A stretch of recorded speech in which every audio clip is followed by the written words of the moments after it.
Isang patalim o utility na itong nakumpisa ng mga gwardiya ng isang universidad sa lungsod ng Zamboanga mula sa isang third-year college estudyante.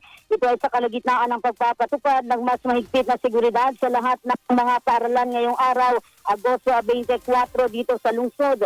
Subalit nilinaw ni Vice President for Student Affairs and Services ng Zamboanga Peninsula Polytechnic State University na si Dr. Cyrus Phil Cadavedo na wala naman anong dapat ipangamba dahil kontrolado nila ang sitwasyon at sumalabas rin sa paunang investigasyon na walang intensyon na gamitin sa karahasan ang naturang patalim at gagamitin lamang umano sa isang subject.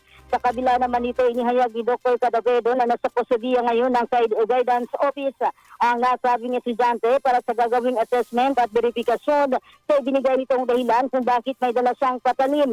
Samantalang una na rin pinulong ni Zamboanga City Mayor Kimer Adan Olaso ang lahat ng mga public schools principals at administrators maging ang mga presidente ng mga kolehiyo at universidad at tinalakay ang mga kaukulang hakbang na ipapatupad sa mga paaralan upang matiyak na hindi na maulit pa ang insidente ng pamamaril sa Ateneo de Zamboanga University Junior High School Campus na nagresulta sa pagkasawi ng 2 minor de edad na estudyante. Nagbanta naman si Mayor Olaso sa mga estudyanteng huwag gawing biro ang pambabanta sa mga eskwelahan. Ito makaraang may 2 high school na mag-aaral sa isang publikong paaralan sa lungsod ang natuntun ng mga otoridad dahil sa online threat.